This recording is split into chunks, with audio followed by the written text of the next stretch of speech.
চলে আসছি আমাদের পুকুর পাড়ে চিংড়ি মাছ ধরার জন্য। চিংড়ি মাছ ধরার জন্য দেখি তো বুঝছো, এই যে এখানে এই একটা চিংড়ি মাছ পাওয়া গেছে। আমি আরো অনেকগুলো ধরবো।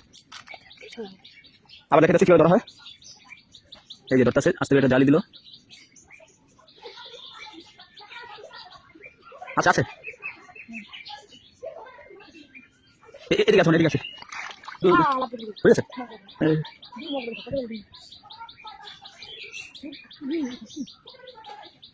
এই যে আমাদের পুকুর, এই পুকুরে আমরা মাছ দিয়েছি প্রায় 2000 টাকার বিভিন্ন জাতের। এই যে আরেকটা ধরা হয়েছে, এই যে দেখুন কত সহজ চিংড়ি মাছ লাফাইতে আছে।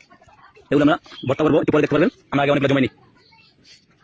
এই যে আবার খেয়াল দিতে আছে জালি দিয়ে, এই যে বুঝতেছে, এই যে আবার সেটা আয় রে, দেখুন কত বড় বড় একটা চিংড়ি পুরো ডিম হয়েছে পুকুরের পেটের ভিতরে।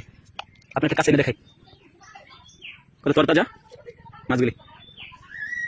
এত সহজে চিংড়ি মাছ ধরাটা সচরাচর দেখা যায় না, কিন্তু চিংড়ি মাছের পরিমাণ যখন বেশি থাকে তখন এইভাবে ধরা যায়। পুকুরটা আমরা ঘুরে দেখাই।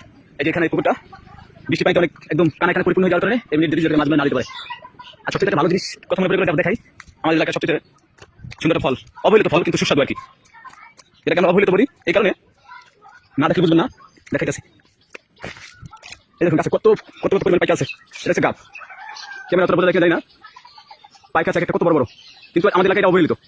যে পরিমাণ হয় তার সাথে নিচে পাখিতে খায় বেশি। দু একটা যদিও আমাদের এলাকার মানুষ খায়, মুরব্বীরা। এটা নিচে পড়ে আছে, ওই দেখেন গাছতলা কি পরিমাণ পড়ে আছে, কেউ খায় না।